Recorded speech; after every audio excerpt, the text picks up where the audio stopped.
You're tuned in to the English Up Podcast. Brought to you by the Speak English with Us. Okay, so I opened my to-do list this morning. 23 things. 23. And you know what I did? I stared at it for 10 minutes, made coffee, checked my phone, and then closed the app. Oh, that's the classic move. The I'll deal with this later strategy. Exactly. And later never comes. I just kept adding more tasks throughout the day. By 5 p.m., I had 31 things on there. 31. But I'd only finished 2. Okay, so here's the thing. This is a B1 level episode, perfect for intermediate learners. Beginners, you're welcome too. We're going to talk about why your to-do list is sabotaging you and what actually works instead. Because honestly, the more I write down, the less I do. It's like my brain just shuts down. That's not laziness. That's your brain protecting itself from overwhelm. And there's one thing we discovered that changes everything. But first, quick question for you listening right now. Yeah, pause for 3 seconds and answer this. How many things are on your to-do list right now? Just drop the number in your head. 5? 10? 30? If it's more than 10, you're in the danger zone. And we're going to explain why. Also, stay until the end for our word tour. We're breaking down 5 expressions that'll help you talk about productivity and time management like a native speaker. Things like time block, batch, focus window, super useful stuff. And I'm guessing you're probably listening to this while doing something else, right? Maybe commuting, doing dishes, walking. Perfect. Because this episode is about doing less, but better. So here's what's coming. We're going to tell you why long to-do lists backfire, share one tiny trick that actually works, and give you a way to end your day feeling accomplished instead of guilty. But first, let's talk about why 23 tasks is basically setting yourself up to fail. I opened my laptop at 8:12, saw the list again, and my stomach just dropped. 23 tasks, all staring back at me like they were angry. I didn't even feel tired, yet I just felt stuck. That's the worst part. The screen looks so calm, but your brain feels like it's being chased. You see one email, then one file, then one message, and suddenly everything feels urgent. Yes, and then I start pretending I'm being productive. I move tasks around, rename them, make little notes under them. But the actual work doesn't move. It's like my whole morning disappears inside the list. That's such a real trap. A long list can look responsible, but it can also become a hiding place. You feel busy, but you're just touching the edges of things. And the weird thing is, the more I look at it, the worse I feel. I keep thinking, why can't I just start? Then I feel guilty for not starting, and then I feel even worse for feeling guilty. It's a loop. Exactly. And once the guilt starts, the whole day gets heavy. One tiny unread email feels like a billboard. One unfinished report feels like proof that you're falling behind. I had this one tab open, and every time I clicked back to it, I felt this tiny wave of panic. Not dramatic panic, just enough to make me freeze and look somewhere else. That's because the list isn't just a list anymore. It becomes this noisy room in your head. And when every task is shouting, none of them gets heard clearly. Wow, that's rude but accurate. My brain was like a coffee shop at rush hour, except I was the only customer and every table had a different problem on it. I love that image because it's true. And then you try to sort the tasks by importance, but your mind gets more confused. You don't need more information. You need less noise. Less noise, but I still keep looking. I check the list, scroll down, scroll back up, and somehow feel like I'm making a big decision by doing that. I'm not. I'm just delaying the moment when I have to pick one thing. Right. And that delay hurts. You know the task is there, but you don't touch it, and the distance between you and the work feels bigger every minute. And the funny, sad part is, I keep telling myself, after lunch, I'll be better. Then after lunch comes and my energy is lower, my patience is thinner, and the list looks even more impossible. That's when people start doing weird little comfort things. They tidy the desktop, answer a random message, organize one folder, then call it progress. It feels like movement, but it isn't the thing that matters. So the day gets filled with fake motion. Not nothing, but not enough to feel real. And by 4 p.m., I'm exhausted from thinking about work without actually doing it. Yep. And there's another thing. When the list is too big, every task feels equally loud. A 5-minute task and a 2-hour task sit side by side, and your brain can't tell which one should matter first. That is so annoying. It makes me feel like I should be able to handle all of it at once, which obviously I can't. And then I feel small for not being able to. You're not small. You're overloaded. There's a big difference. Okay, but here's the part that really gets me. I know I'm doing this to myself, but I still do it every day. I keep adding, keep checking, keep thinking the perfect moment will show up. And it won't. Not when the list is that loud. You end up waiting for motivation, but motivation doesn't like crowded rooms. So basically, I built a tiny chaos museum and then acted surprised when I couldn't think inside it. Exactly. And that chaos has a name in how it feels. Not the list itself, but the mental crowding it creates. The brain is trying to hold too many open loops at once. Open loops. That's a good way to say it. Every task feels unfinished, and unfinished things just keep tapping my shoulder. And the tapping gets louder when you keep looking away.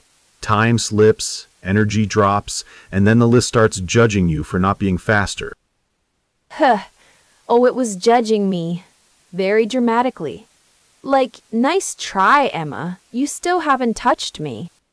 That is exactly the energy. And by the way, there's a phrase for this feeling of making the day feel full while nothing really moves.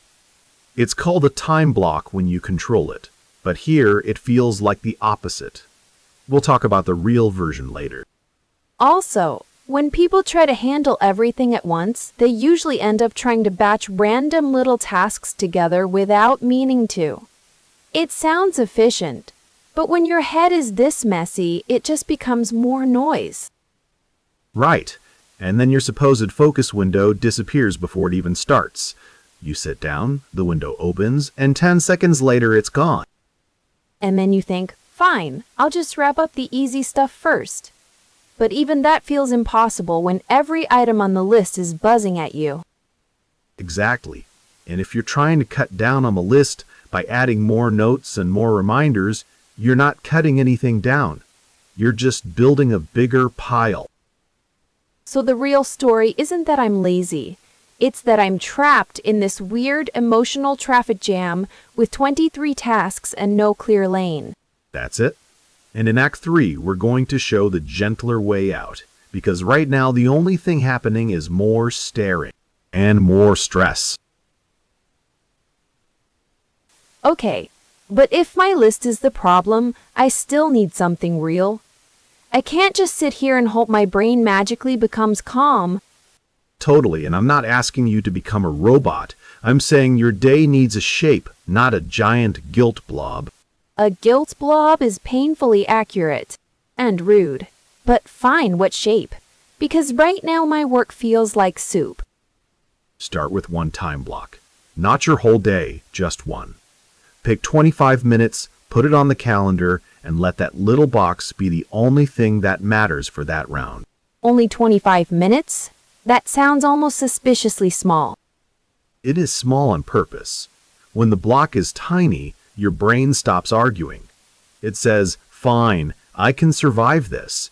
And once you're inside it, you don't spend half the morning negotiating with yourself. Okay, that part makes sense. My brain does act like a dramatic roommate who needs a written contract before doing anything. Exactly. And inside that focus window, you don't chase the whole list. You choose one ugly task, one that keeps bothering you, and you stay with it until the timer ends. One ugly task. Wow. That feels less glamorous than my current method of opening 6 tabs and pretending it's strategy. Right? Because the current method is basically performance art. The trick is to make the work small enough to start, but clear enough that your brain isn't wandering around in circles. So I don't need a perfect plan. I need a small box and one task. That's it? That's it for the first round. And after that, you can batch the low-energy stuff. Answer emails together, make calls together, clear the admin together. Don't let tiny tasks keep stealing your attention one by one. Oh, that sounds nicer than letting random messages attack me all day. So I do the heavy thing first, then I batch the little stuff later? Exactly. You protect the hard work, then give the small stuff one home. And when you do that, you can actually wrap up a block with a clean finish instead of that weird half-done feeling. I love the idea of wrapping up something on purpose. My usual version is just collapsing in the middle and calling it a day. Same, honestly. But here's where the magic really starts. Once you see how one block feels, you can repeat it. Not endlessly. Just enough to stop the chaos from running the show. Wait, so I'm not trying to catch up on 23 things? No. If you try to cut down on everything at once, you'll panic again. Instead, you shrink the day into one clear move, then another. You're not deleting your life. You're just reducing the noise. That sounds gentler. I think I keep confusing doing more with being responsible. But maybe responsibility is actually choosing what's real right now. That's such a good point. Responsibility isn't speed, it's direction. Oof, okay. That hits. Because when I keep jumping between tasks, I feel busy but not useful. And then I start thinking I'm behind on everything, even the stuff I haven't started yet. That's the spiral. Your brain sees unfinished work and treats it like a personal failure, even when the real issue is just too many open loops. Open loops again. Yeah, it does feel like my head is a bunch of tabs I never asked for, and every time I look away, they stay open. So here's the gentler version. First, write down only 3 things that matter today, not 23. 3. If you still want to keep the rest, fine. But they're not driving the car. 3 feels almost illegal, like I'm forgetting something important on purpose. That's the point. You are forgetting the fake urgency. Then put one of those 3 into a time block before lunch, when your brain still has some fuel. Before lunch. Okay. I always wait too long, then act shocked when I feel dead inside at 3 p.m. Exactly. Then after that first block, you take a breath, look at what actually moved, and decide whether the next thing should be another block or a batch session for messages and admin. So the day becomes rounds instead of one giant swamp. I like that. And if you finish early, you wrap up. You don't go hunting for punishment work just because you suddenly feel productive. Oh, I do that. I finish one thing and then start shopping for more misery. Like, great, I survived. What's next? Yep, that's how burnout sneaks in wearing a fake productivity hat. Better to cut down on the pressure than to pile on more. Okay, but what if I miss one task? I know myself. I'll see the list and think, did I forget the most important thing in the world? Then you remind yourself, the list is a tool, not a verdict. If one thing gets missed, it isn't proof that you're failing. It's proof that you're human. Wow, that sounds almost suspiciously kind. It needs to be kind. Harshness doesn't create focus. It creates hiding. That makes sense. And honestly, if I hear one more voice in my head saying, you should be faster, I'm going to mute it. Good. Mute it. Then ask, what's the one thing that matters for this focus window? That question is simple enough to answer, even when your brain is tired. And if I can't answer? Then choose the task that scares you the most and give it the first block. Not forever, just for 25 minutes. That is enough to start the day moving. Okay, I think I can do that. Not perfectly, not beautifully, but enough to stop the spiral. That's the win. Small enough to do, clear enough to trust. And if someone listening is thinking, I need a miracle, not a box, sorry, friend. Apparently the box is the miracle. Pretty much. And in the word tour later, we're going to make these 5 phrases feel supernatural so you can actually use them when you talk about your day. Nice. Because right now, I need words that help me sound less chaotic and more like a person with a plan. Exactly. A tiny plan, not a perfect one. So we're not fixing my whole life, just getting me off the floor. Exactly. One clear block, one calmer brain, and then the word tour gives you the phrases to talk about it naturally. Good, because I'm done sounding like a panic spreadsheet. Okay, here's the fun part. These 5 phrases sound simple, but they show up in real life all the time. First one, time block. It means you save a chunk of time for one thing only, like putting your email in one box instead of letting it nibble your whole morning. So it's basically this hour belongs to one job and no random chaos gets invited? That actually sounds nice. Weirdly bossy, but nice. Exactly. Next is batch. When you batch, you group similar little tasks together, messages, calls, admin, whatever, so your brain isn't jumping around like it had 6 coffees. Example, I batch my replies after lunch. Oh, that's me on a good day. Except I usually batch my mistakes, not my emails. Still, I get it. It's like putting all the tiny, annoying stuff in one basket so it stops attacking you all day. Perfect. Third phrase, focus window. That's the short stretch when you're most likely to think clearly and actually do the hard thing. You might say, my focus window is better in the morning, or don't book me, then I need my focus window. That one hits hard. My best brain time is maybe 9:30 to 10,010, and after that my thoughts start wearing slippers. So if I waste that stretch scrolling, the rest of the day feels extra messy. Yep. And here's the fourth one, wrap up. It means to finish something cleanly, not just slam the laptop shut and hope future you forgives you. You can say, let me wrap up this report, or we should wrap up before the meeting starts. Oh, I need that one in my life. I'm famous for the tragic half-finished ending, one tab open, one note half-written, one snack forgotten next to me. A proper wrap-up sounds like a miracle with good posture. And the last one is cut down on. It means reduce something. Not delete your entire life, just lower the amount. Like, I'm trying to cut down on notifications, or we need to cut down on pointless meetings. That one feels very honest. I don't need to quit my phone forever. I just need fewer tiny interruptions stabbing my attention every 5 minutes. Exactly. Now let's put them into one tiny story.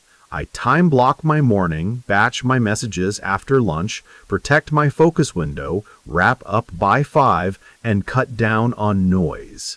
See? Clean, natural, real.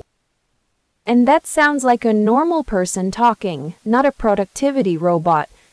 I can actually imagine saying that without cringing. Good. Try one with your own day.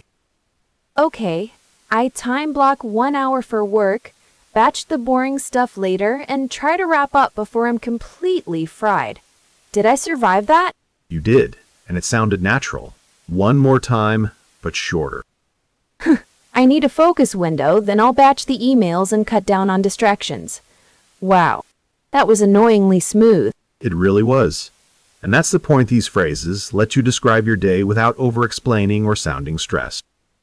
Which is great, because I've been over-explaining my chaos like it's a hobby. Same. And if you hear these in a podcast, meeting, or class, you'll know exactly what they mean. So, quick recap for my sleepy brain. Time block is one chunk for one job. Batch is grouping similar tasks. Focus window is your best brain time. Wrap up means finish cleanly, and cut down on means reduce. Spot on. And if you want, you can borrow the pattern. I'm trying to... I'm trying to time block my mornings. I'm trying to batch my messages. I'm trying to cut down on noise. Yeah, okay. I can use that. Great. And next time you feel drowned by your list, you won't just say, I'm busy. You'll say exactly what's happening. Which feels calmer already. Less drama, more clarity. I might actually like this version of me. Okay, I'm not magically cured, but I do feel less crushed by my own list, which is a huge upgrade. Last night I actually wrote 3 tasks and stopped before I made the page look like a phone book. That's the win. You didn't defeat every distraction in the universe. You just made the day smaller enough to hold. Right, and that felt less dramatic. I still checked my phone twice too many times, but I didn't spiral for an hour about it. That's real progress. People always think change has to be loud, but sometimes it's just one calmer choice than another. And honestly, I needed that reminder because my default setting is still panic first, think later. Not cute, but true. Same here, just with more spreadsheets. So let's end with one tiny challenge. Tomorrow, pick one time block before noon and make it non-negotiable. 1 block? Okay, I can do 1. Then I'll batch the small stuff after lunch instead of letting every little message hijack my brain. Exactly. And if your day gets messy, don't call it failure. Just look for your next focus window and restart there. That feels kind. Also, I'm weirdly proud that I can say all 5 phrases now without sounding like a stressed out toaster. You really can. And the more you use them, the more natural they'll feel in real conversations, meetings, or even just complaining to a friend. So, here's my question for everyone listening. Which one do you need most right now? Time block, batch, focus window, wrap up, or cut down on? Tell yourself the answer out loud, and maybe text it to a friend who needs it too. Small language, big shift. And if today was rough, that's okay. You don't need a perfect day to deserve a better one tomorrow. Absolutely. We're cheering for the version of you that keeps going even when the list gets loud.